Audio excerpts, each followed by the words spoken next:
Good morning, student. Today we are explaining about the chapter 11, which is about force and pressure.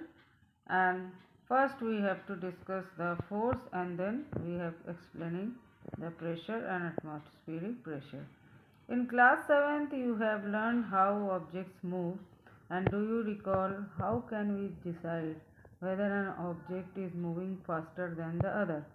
What does the distance moved by an object in a unit time indicate? It is indicate the speed, and you also know that a moving object like a ball rolling on the ground slows down, and sometimes it may change in its direction of motion. It is also possible that that ball may slows down and also change the direction also. In physics, in the physical quantity, there are two types of quantities are there. They are vector quantity and scalar quantity. So in the vector quantity, we have discussed magnitude as well as direction, and for discussing the scalar quantity only we have to discuss about its magnitude. So here we have studied through a force. First you must know what kind of quantity is force. As force has a scalar quantity because it needs both its magnitude as well as direction. Let us recall some of your everyday experience. What do you do to make a football to move? And what do you make to moving ball move faster? Absolutely, we have to apply a force to a football to move, and a moving ball move faster. In second case, we will also apply a force. How does a goalkeeper stop a ball and a hockey player changes the direction of the moving ball with a flick of a stick? And how do the fielder stop a ball by a batsman? The fielder automatically stops the ball hit by a batsman by applying a force. In all this situation, the ball is either made to move faster or slower, or its direction of motion is changed. Because force is a vector quantity, it needs magnitude as well as direction. We often say that force has been applied on a ball when it is kicked, pushed, thrown, or flicked. And what is a force? In a science, force is known as a push or a pull. An action like picking, opening, shutting, kicking, hitting, lifting, flicking, pushing, pulling are often used to describe a certain task.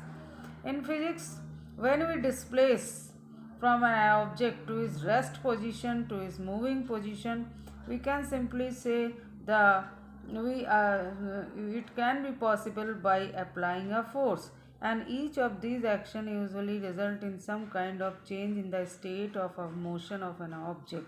And can this term be replaced with one or more terms? Let us find out in the few examples. In activity 11.1, there are description of the situation. First one is moving a book placed on a table. It is done by three type of four activities, that is pushing, pulling and lifting. And opening or shutting a door, it is pushing and pulling. Drawing a bucket from a drawing a bucket of water from a well, only it is pulling, and lifting can this situation may be possible. And a football player taking a penalty kick by kicking the ball. A cricket ball hit by a batsman, it is hitting by a cricket ball with a bat. And moving a loaded cart, in again this situation, pushing and pulling activity are there. And opening a drawer is a it is done by the only of pulling. Do you notice that each of the action can be grouped as a push or pull or both? In these seven situations, we have seen that the actions like push and pull, it is known as force, and we can move these objects, the seven situation, by pushing or pulling of them. Can we infer from this to move an object it has to be pushed or pulled? It is yes. And in science, a push or pull on an object is called a force. Thus, we can say that motion imparted to the object was due to the action of a force. And next topic is next topic, that is forces are due to an interaction. To force come into a play, the two objects must interact with each other. In first situation we have discussed over here, there suppose a man is standing behind a stationary car. Will the presence of the car move due to his presence? No. Suppose the man now begins to push the car, that is, he applies the force on it. The car may begin to move in the direction of the applied force. And note that the man has to push the car to make it move. In your figure 11.3, three situations that may be familiar to you. Can you decide who is pulling and who is pushing in these cases? And figure 11.3a, both the girls appear to push each other while a pair of girls in 11.3b are trying to pull each other. Similarly, the cow and the man, figure 11.3c, appeared to pull each other. The girls in the two situations shown here, they are applying a force on each other, but you can't decide who is pulling or who is pushing to the whom. It is also true for the man and the cow. And from these examples, we can infer that at least two objects must interact for a force to come into play. Thus, an interaction of one object with another object result a force between the two objects. Another topic that we are going to discuss over here about the exploring forces, and let us try to learn from activity 11.2 to understand the what are the exploring forces. Suppose choose a heavy box like a table or a box, and which you can move only by pushing hard. Try to push it by yourself. Can you move it? Now ask one of your friends to help you in pushing it in the same direction. And is it easier to move in it now? Your answer will be yes.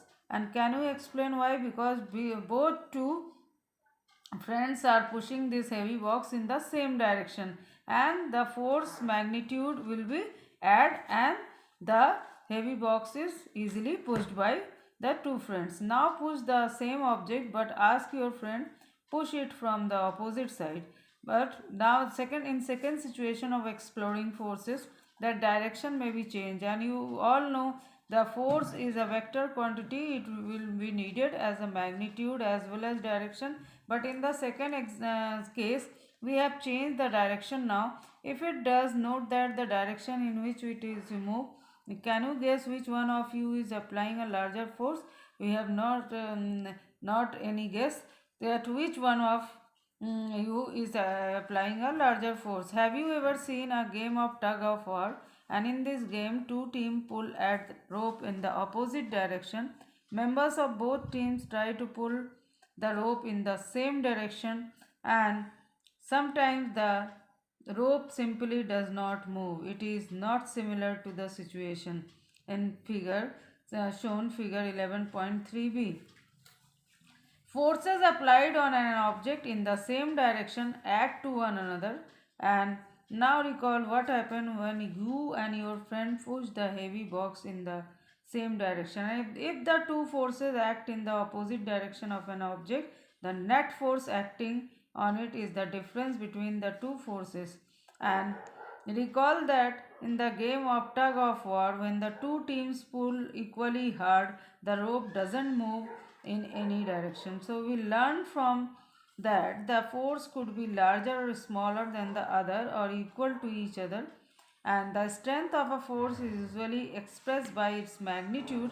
And we have also to specify the direction in which force act, and also if the direction or magnitude of the applied force changes, then its effects will also be changes.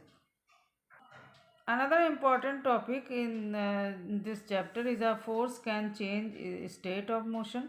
First, you have to understand what do you understand by the term state of motion. Speed of the object as well as direction of the object. These two terms make the state of motion. In the activity 11.3, take a rubber ball and place it on the tabletop, such as a tabletop or a concrete floor. Now gently push the ball along the level surface.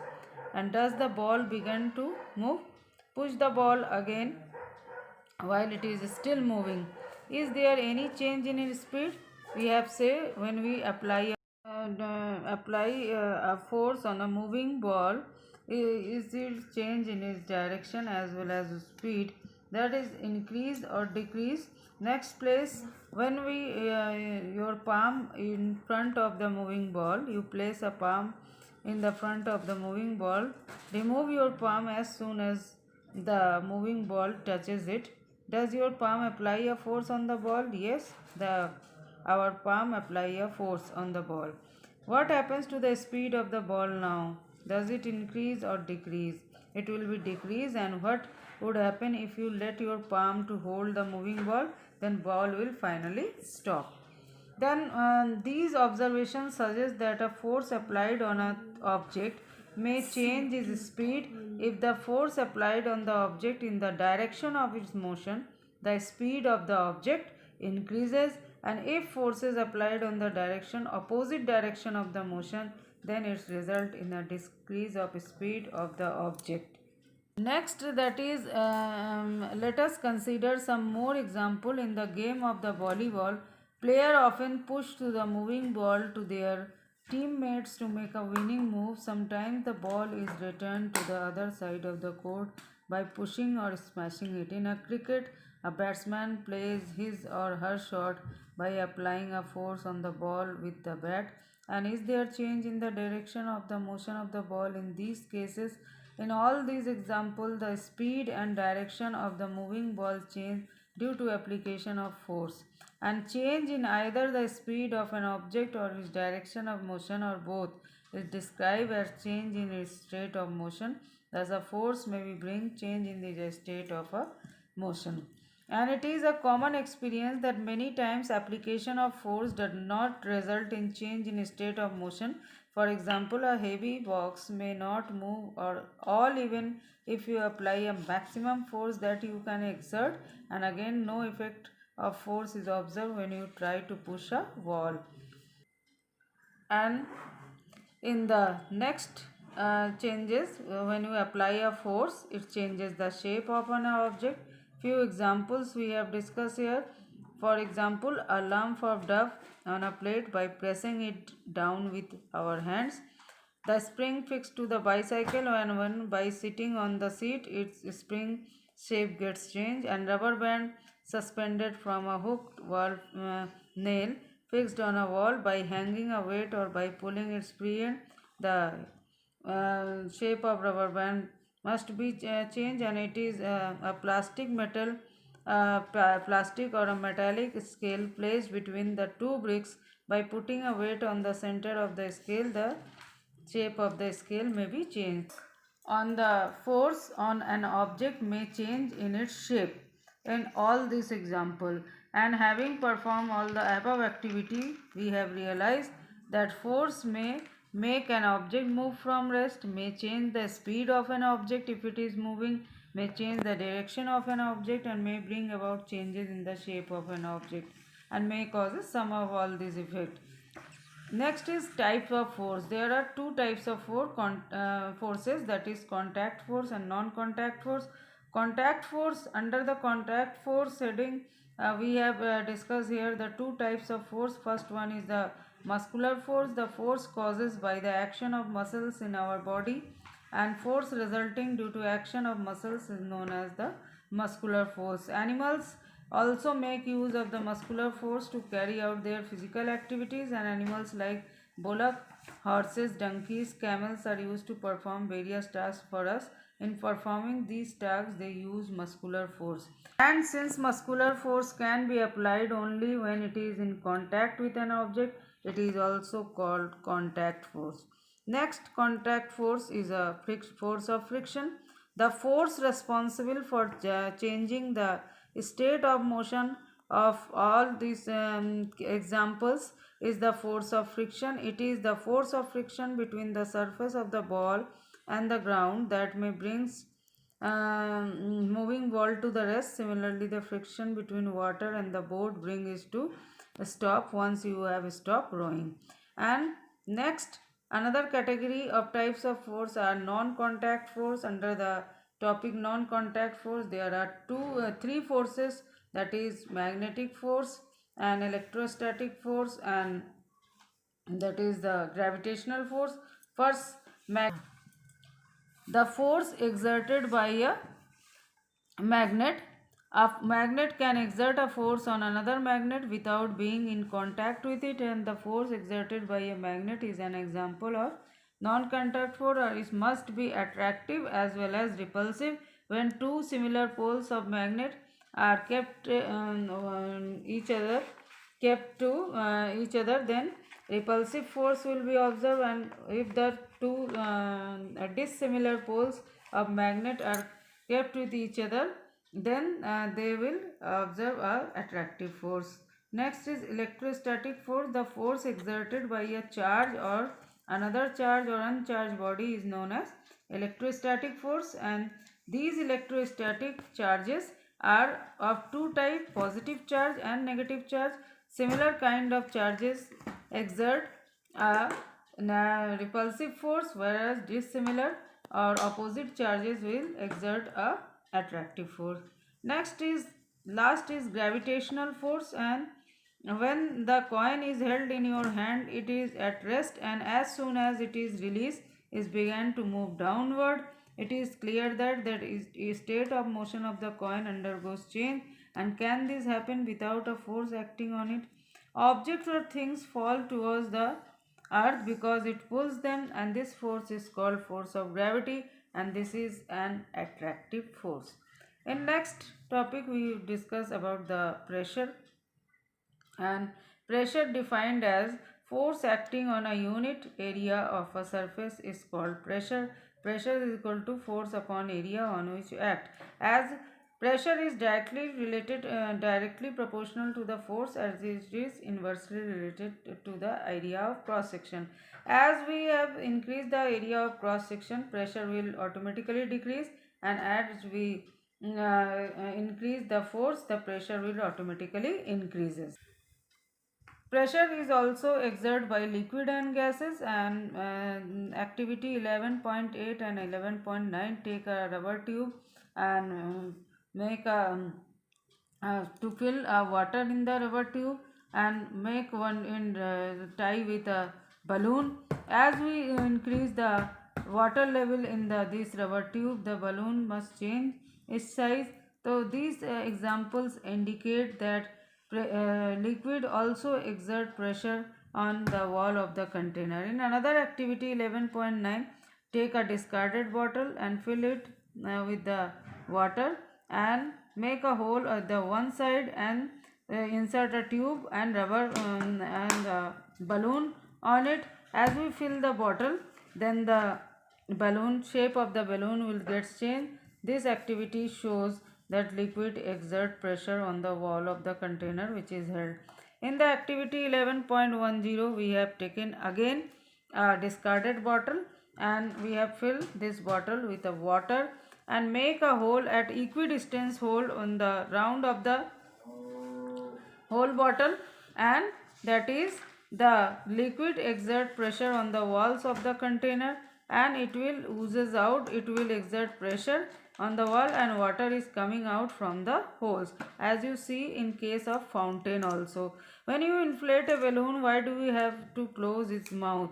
What happens when you open the mouth of the inflated balloon?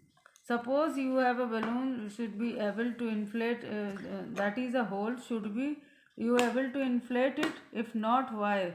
Can we say that air exert pressure in all direction? Yes, gases too exert pressure on the walls of the container. In the last topic, we will cover the atmospheric pressure.